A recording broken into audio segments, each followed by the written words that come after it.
लहानपणी. कुठं? गुराकडे.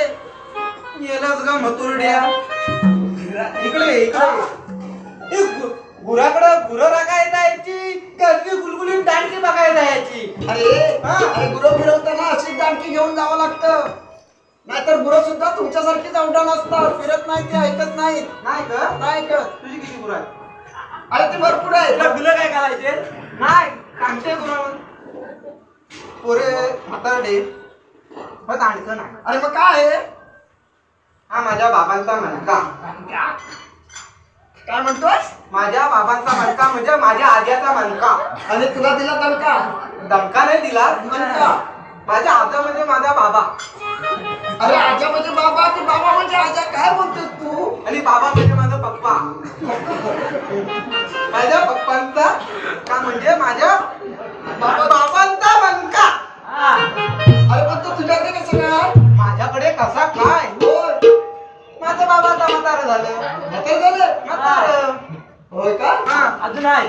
अजून आहेत म्हणजे भाजवणीला गेलो होतो. म्हणजे जिवंत आहे?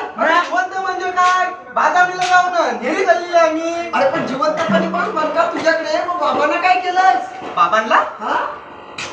बाबांना कोंबड्याचा मणका बसवलाय. बाबांना कोंबड्याचा मणका बसवलायस? हा अरे खूप हुशार आहेस तू. हुशार म्हणजे पुन्हा थोडीत माझं नाव सर्वांना विचार. कुठे? लगेच मला सांगते. आठवत नाही म्हणून त्याला सांगितलं असतं. अरे हा मग बाबांचा मणका तुझ्याकडे ना? माझ्याकडे. अरे पण म्हणतात रे मी बाबांना कोंबड्याचा मणका बसवल्यापासनं पुन्हा थोडीत एवढा फायदा झाला. काय बोलतोस? देवजी साठलीनी लगेच कोंबड्या कापून टाकली. अरे का? साठलेली कापून टाकली ते टाकली चंद्रभागांवर कापून. अरे पण का? आणि कापून टाकीन झालं यांची कापाकापी झाली. संजीव खाबरे तिकडे कोंबडं विकतोय. अगं बाबांना कोंबड्याचा मणका बसवल्यापासनं अरे मग लोकांचा कसला फायदा झाला? मटण खायला भेटली. दारात सीट नाही.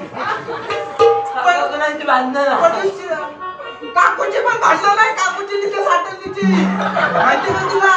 अरे पण का?